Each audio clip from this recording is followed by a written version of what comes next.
Hello dear. बहुत सारे लोग का एक सवाल रहता है, बार बार पूछते हैं कि आखिर जीएनएम बनाम बीएससी नर्सिंग डिग्री बनाम डिप्लोमा केस का क्या स्टेटस हुआ, कुछ पता नहीं चल रहा है, बताएं। तो मैं बार बार इस चीज़ को देखते देखते मैंने सोचा ठीक है एक वीडियो इस पर कर ही देता हूँ, ठीक है ना।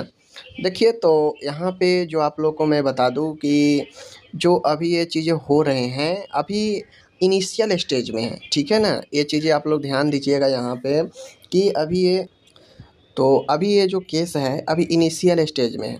बहुत लोग कहते हैं कि ये वैकेंसी के समय ही जो है ऐसे ऐसे करना रहता है, पहले क्यों नहीं किया, जब नियमावली आई उस समय ही क्यों नहीं किया।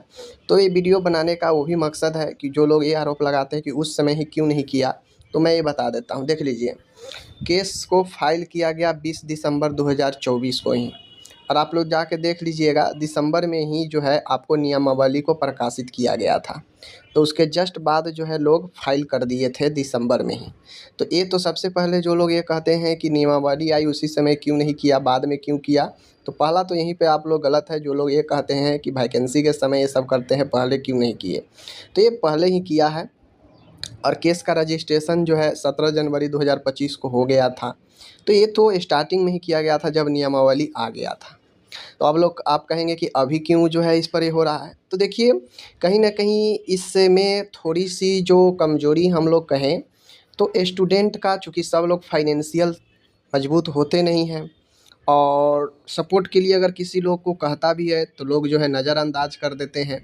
तो इन सब तमाम तरह के समस्या के कारण एक केस में जल्दबाजी सुनवाई नहीं हो पाई, ठीक है। और जब बहाली आ गई तो लोग ज़्यादा एक्टिव हो गए कि भाई अब तो बहाली आ गया, अब अगर हम लोग नहीं एक्टिव होंगे तो फिर दिक्कत हो जाएगी।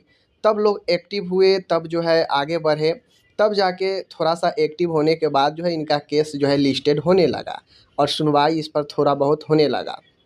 मैं बता दूं कि ये जो चीज़ें हैं आप लोग को पता है, अभी कंटिन्यू मंडे को 7 जुलाई को भी जो है इस पर सुनवाई हुई। तो ये सुनवाई अभी एडमिशन के लिए ही चल रहा है।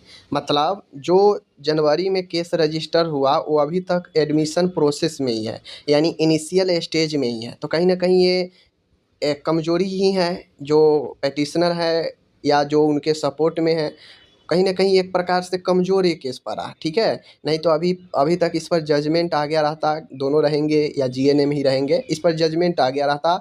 अगर मजबूती के साथ सब लोग जो है केस फाइल किए जैसे मजबूती के साथ आगे आके लड़े रहते तो ये जजमेंट आ गया रहता, ठीक है? क्योंकि एडमिशन का मतलब होता है हाई कोर्ट में, आप लोग देखेंगे तो ये इनिशियल स्टेज को ही बताता है कि केस रखना है या डिसमिस करना है कोर्ट में। तो अभी ये इनिशियल स्टेज में हर एक बार carry forward carry forward carry forward हो रहा है। वो सिर्फ इसलिए कि केस को रखा जाए, एक्सेप्ट किया जाए या डिसमिस किया जाए।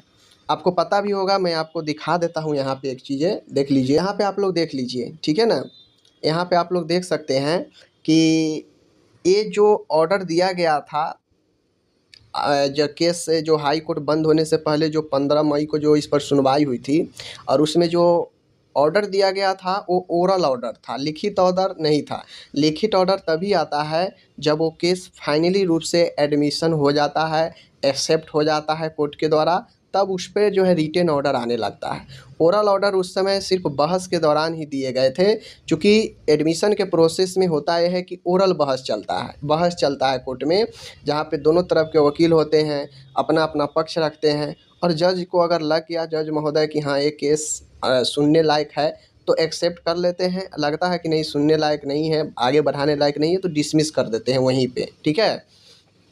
तो ये इनिशियल स्टेज में ही 15 मई को ऑर्डर दिए थे कि let counter affidavit in the matter be filed by that time, यानी 30 जून को जो सुनवाई होना था इस समय हैप्पीडेफी काउंटर करना था सरकार को, ठीक है। ये ओरल ऑर्डर देना था, समझ गए। जो पैटिशनर थे वो अपना बात कहे होंगे, तो जो जज थे उनको लगा कि ठीक है इस पर सरकार से भी राय जाना जाए, ठीक है। तो सरकार से काउंटर हैप्पीडेफिट मांगा गया था 30 जून को। अब 30 जून को भी सुनवाई हुई, वहाँ भी कैरी फॉरवर्ड हो गया एडमिशन के लिए, ठीक है। आगे भी जो है इस पर कैरी फॉरवर्ड होते ही आ रहा है, 7 को भी कैरी फॉरवर्ड हो गया, ठीक है। कैरी फॉरवर्ड कहाँ हो गया मैं आपको अभी बताता हूँ, ठीक है।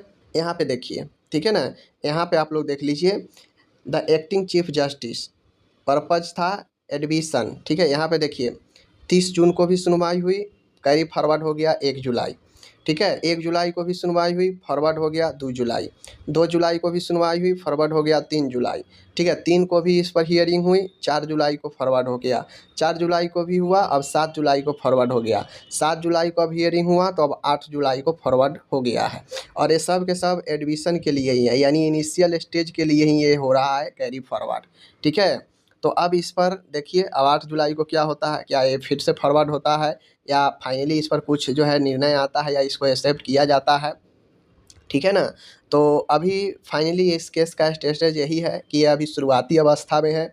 ठीक है, अभी तक जो भी हो रहा है वो सब वर्बल में हो रहा है, कोर्ट में बहस भी वर्बल ही हो रहा होगा, वो भी एडमिशन के लिए ही केस रखा जाए या डिसमिस किया जाए, समझ लीजिए। और ये सारा कुछ इतना कैरी फॉरवर्ड एडमिशन ये सब इसीलिए हो रहा है क्योंकि जो भी पैटिशनर बने हैं सब के सब कैंडिडेट ही हैं, स्टूडेंट ही हैं और सब के सब जीएनएम के ही हैं। तो कहीं ना कहीं फाइनेंशियल स्थिति से लोग जो है जूझ रहे होंगे, हकीकत यही है। क्योंकि हाई कोर्ट में जो केस लड़ने के लिए जो मनी चाहिए वो सब एफोर्ड नहीं कर पाते हैं। ठीक है, और 150, 200, 400 अपने ग्रुप में लोग जो है एक करके आगे बढ़ रहे होंगे तो कितना लोग जो लगाएगा।